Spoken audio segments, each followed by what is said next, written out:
It is now my distinct pleasure to welcome to the stand a young man who has impressed me in so many ways.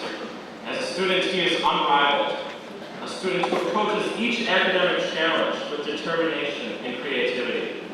His grade point average was a whopping 4.704, as he took 11 advanced placement classes. This young man is a dedicated member of both the track and cross-country teams here at Muskego High School. He is the treasurer of Mu Alpha Theta Math Honor Society and a proud member of the debate team. This person is as insightful as he is intelligent. Next year, this young man will be attending Auburn University in Alabama to study microbiology and business. It is with great honor that I introduce a good friend of mine, Matthew Klinka, your class of 2010.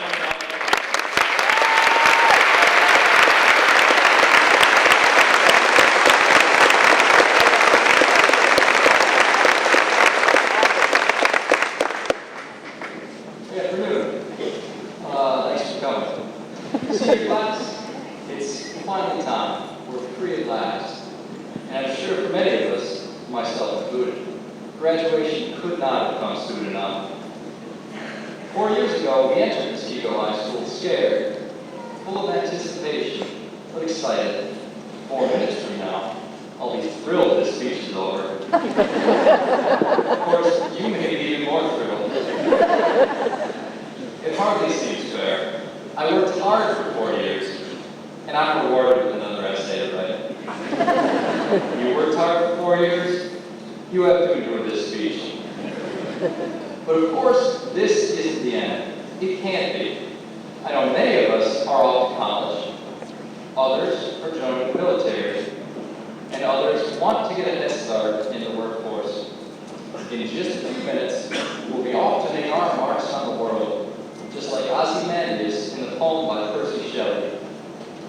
I met a traveler from an antique land who said, "Two vast and trunkless lakes of stone stand in the desert. Near them on the sand, half sunk, a shattered visage lies, whose frown and wrinkled lip and sneer of cold command tell that sculptor well was passion bred. Which yet survives stamped on these lifeless things, the hand that mocked them and the heart that fed, and on the pedestal these words appear.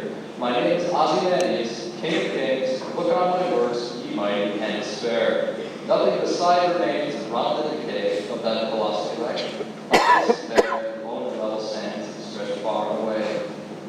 I ask you, my senior class, what now? How will you be remembered in 20, 30, 100 years? Will you be remembered as successful and happy, or unhappy and unsatisfied, or simply, and perhaps most devastatingly, not remembered at all?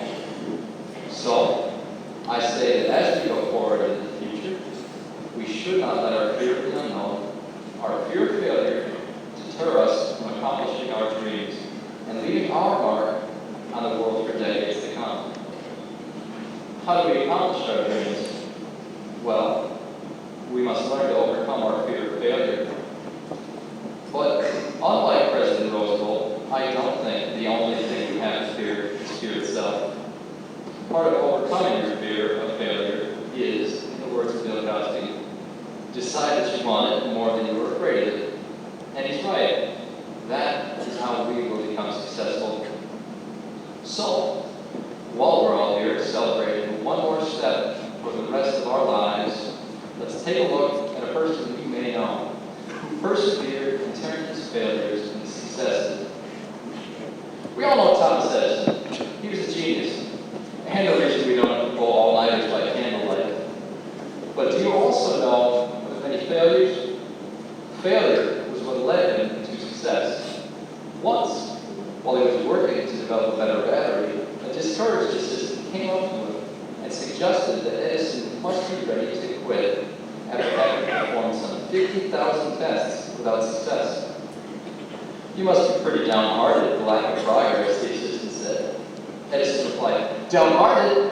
We made a lot of progress. At least we know 50,000 things that won't work."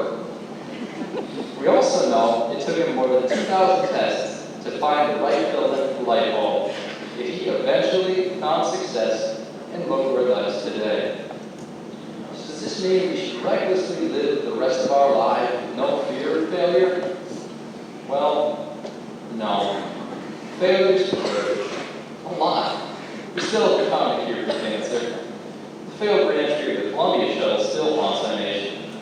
And the current oil spill is one of the worst failures in history. So, Muskego High School senior class of 2010, let us learn from our history. Challenge yourself to gain the wisdom to balance your failures with caution and forethought. Do not be afraid to try because you are afraid to fail. You can achieve success.